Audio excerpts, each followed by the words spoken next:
I want to know how you contend with capitalism's relationship with environmental erosion and climate change, where the inherent need to expand, industrialize, to seek profits leave negative effects on our atmosphere, on entire ecosystems, in many ways that will inevitably cost us down the line, both in money and lives. Yeah, so I would somewhat reject the premise, and I would say that capitalism isn't necessarily opposed to regulations and it's not opposed to morals. I can be a capitalist and really believe in the environment and start a for profit business that is fighting for the environment, for instance. So I don't think it's necessarily inherently opposed. I would just say um, when capitalism meets people who don't have morals, that's when there gets to be problems where they're going to want to just push, push, push to make money, money, money, planet be damned. But I am completely for necessary regulations where it's necessary. Do you think in capitalism, what is more profitable tends to win out more? Um, Not necessarily, I guess, would be Okay, my how is answer. that not the case? Could you give me any example where that wouldn't be the case in a economic system that prioritizes profit? Yeah, I would say, like, for instance, just on a very small level, like I used to have a business, and our literal slogan, one of our literal slogans was people over profit. That being said, we were a for-profit business. It was just if it Right. comes down So, to okay, screwing people or profit, we're going to choose the people. And so that's so, on a micro level. I'm talking on like a macro level. Do you understand that like the products and designs, the infrastructure that typically will win out in capitalism is that is more profitable? Like if you had two ways of making a phone, the way that more companies are going to end up making a phone is the way that makes them more money, right?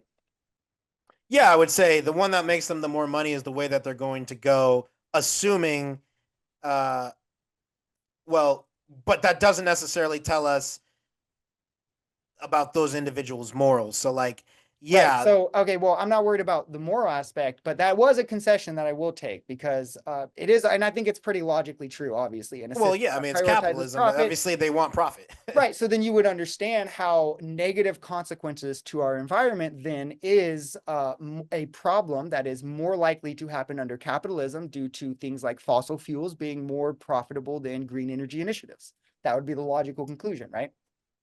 Well, I would say if there's no planet, there's no profit. So, if they are actually intelligent, then they will look at the bigger picture, which isn't just money right now. It's, well, if I don't have a planet next week, well, then what is the use of this money? So, it's nothing. None of these things are in a vacuum. Sure, but they don't. We have things like the IPCC that found that the Industrial Revolution, for example, is the dominant cause of things like observed global warming.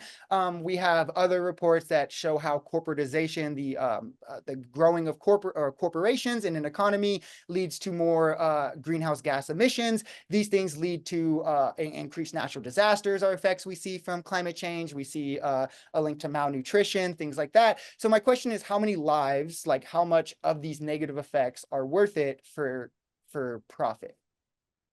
Well, obviously, I don't think any of them are, but I guess that's. I don't know if that's the answer you're looking for. I don't think any of them are. I don't think any lives are worth losing ever. So, Sure. So I want to go on to other winners and losers that I think exist in capitalism. As you asked me when I was on the hot seat, do I think it's inherently exploitative? I do. And I think that a lot of ways that people try to justify it is domestically. And I think it's a lot less defensible when you look at the global picture. So I want to start here. How do you square the extraction of wealth and the exploitation of, say, like the global South from Western capitalist countries? I'm happy to get specific on that if you need. Like numbers, the OECD estimates we take over 100 billion out of Africa from things like repatriation, tax evasion, that kind of thing, with only 60 billion going in. So we are extracting more than we're putting in, and we're doing so we can benefit from cheaper raw materials and things like that that capitalism needs to be more profitable. So how do you square that kind of exploitation? yeah, again, I would say that your questions, at least so far, are conflating things that happen in a world that has capitalism with capitalism, because capitalism never mentions Africa. It doesn't mention going and getting resources. None of that is capitalism. That's So something their that can outcomes, happen in capitalism, but it's I not want to necessarily clarify real capitalism. quick, and then I'll let you keep going. Sure. It's things that capitalism incentivizes through being profit, through profit motive being the priority. But I wouldn't say capitalism equals profit motive either. I would say capitalism equals I own capital and I'm So, allowed to own so, well, capital. you That's agreed not, with me. You agreed with me on a macro level that in capitalism, things that are more profitable will tend to win out. Something that is more profitable is extracting resources from poorer countries, setting up corporations in poorer countries for lower wages, and then repatriating those funds back to your home country. These are things that lead to poverty in these countries. We have reports that show that 4 to 8 million lives could be lost a year due to the money that is extrapolated from like the African economy. How much of this is worth it for the Western countries to be a success? yeah, again, capitalism is just private actors own and control their property. So that just has nothing to do with what you're saying. What you're saying is, Yes, why it are bad does. people doing bad things? And I'm Right. saying, I Because mean, capitalism incentivizes it. And you agreed. no, private actors owning So and controlling their own property again, does not incentivize this. on a macro level, does capitalism incentivize what will bring more profit? If you are a for-profit business, you will want to make profit. Okay, Does so that then answer they your will be question? yes, so yes, exactly. That does, very honestly. And that is why capitalism then leads to these results because companies are more incentivized to take actions like this because they're more profitable than the ethical ones. Yeah, but you're acting. I don't know. I don't know if that was a question. So I Yeah, guess well, I won't say it was anything. just responding, and I was gonna let you keep going. Okay, okay. Yeah, I would just say when I defend capitalism, I'm defending the right for a private individual to own and control property. I understand. Do you I'm not arguing that that person can then be an asshole and go sure? So I rob guess and what I'm go. trying to get to So I is would say they just need to be better people. But okay. that's not So capitalism. what I'm That's just they're a trying bad person. right. Well, what I'm trying to paint here, and what I think you're admitting until the question is actually then put forth in front of you, is that capitalism, whether you personally defend it, these things, or think they should exist, incentivizes these outcomes. These outcomes happen under capitalism because of the profit motive existing and it being prioritized. And I think that in admitting that on a macro level, and what is more profitable will win out, you then have to concede that these type of outcomes will win out in capitalism because they're more profitable. Yeah, I guess I would just say it to me it feels like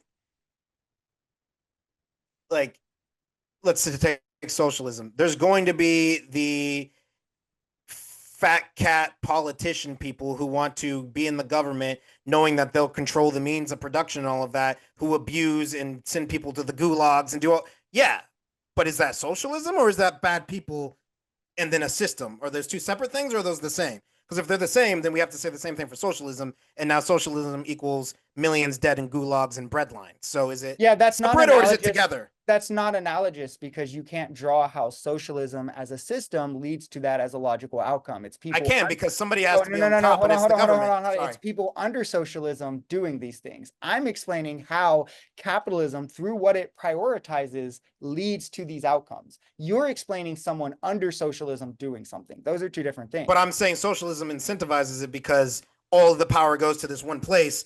Therefore, all the power hungry crazies go to that one place. It doesn't go to So it one. That's incentivizes, it does, it goes to the government. That's what it is. No, it would go to the workers who own the means of production. But yeah, I don't know.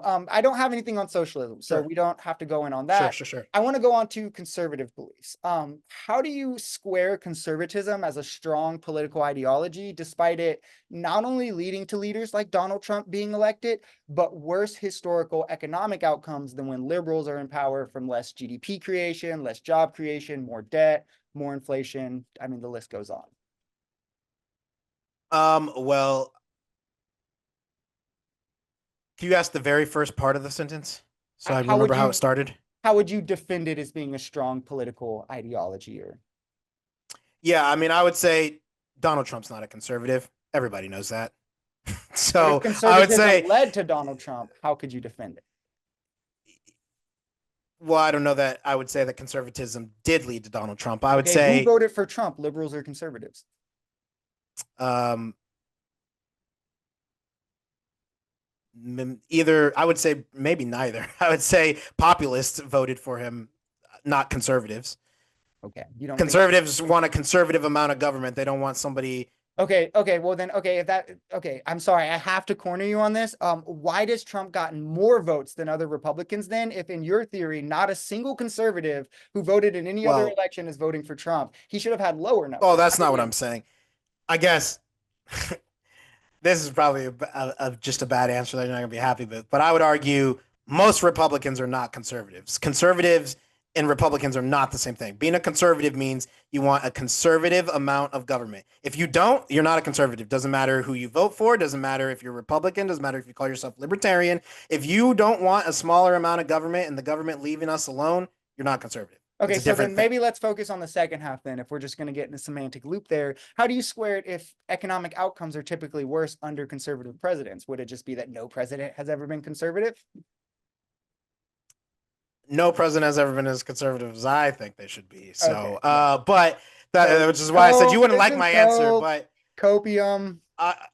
yeah, I mean, I this is why I'm a man without a party because I don't think anybody represents conservatism on the public stage. I don't think any of these people are conservatives. I think most of them are. I think almost everyone in politics is a liberal. Do you think conservatives voted for every other Republican president? I'm sure that they did because they Okay. liked them more So than the then how do you liberals. defend conservative as a strong political ideology when it leads to leaders who have worse historical outcomes than liberal leaders? Can you give me some specific examples? Because I don't know that I agree with the worst outcomes thing. Yeah, well, I didn't say economic specifically. The Economic Policy Institute, they have analyzed this. Republicans create less GDP. They have had higher unemployment levels. They have created less jobs, saw less wage growth, all than liberal. Oh, and they are worse on the debt and inflation than liberals. So yeah, if we're gonna talk about, I think we need to talk about give and take because, for instance, excuse me, excuse me, I think that there could be horrible financials that end up happening under a Republican president, but for instance, I don't support what do you call them the drugs that they give sorry hormone blockers? No, puberty blockers. For instance, I don't support puberty blockers for children. So if a president's going to uphold that but have shitty economics, you got to weigh: would I rather have the kids get the puberty blockers or better economics? And so Yes. that's how I square it. Is they at least defend enough things that I am okay with them So, defending okay. that even the things that I hate that they do, at least they don't do the other things that I hate more. Does that make So then sense? cultural outcomes mean more to you than economic ones. I mean, they're somewhat intertwined, but yeah. Okay. Like for instance, abortion. That is way higher on my list than economics. I'd way rather stop kids from being murdered. I know you don't share that view. Than everybody's got a job. Sure. What would you consider the baseline of necessities that should be provided to those who can't provide for themselves? It could be as mundane as like, oh, just food or whatever, or it We'll could be as probably agree on expensive this one. as healthcare and stuff. Food, clothing, necessary healthcare, meaning non-elective healthcare, and shelter. What Oh, and about, equal opportunity to work jobs to get a job. yeah. I assume you like the regularly accepted ones, or we're taking those as you would take those as well. What would you think? This is not this is an extrapolation from that, but not exactly the same. What would you think about childcare for working families? Like if there was like a tax for like based. Yeah, working people that funded extremely support that. Okay. I think that's a conservative view, but no conservatives are going to agree with me. So yeah, because taxes are socialism to a lot of yeah, people. the part that from my view is conservative is family. We care about family. That's our it's supposed to be our thing. You support like free school lunches and stuff too, then, right? 1000%.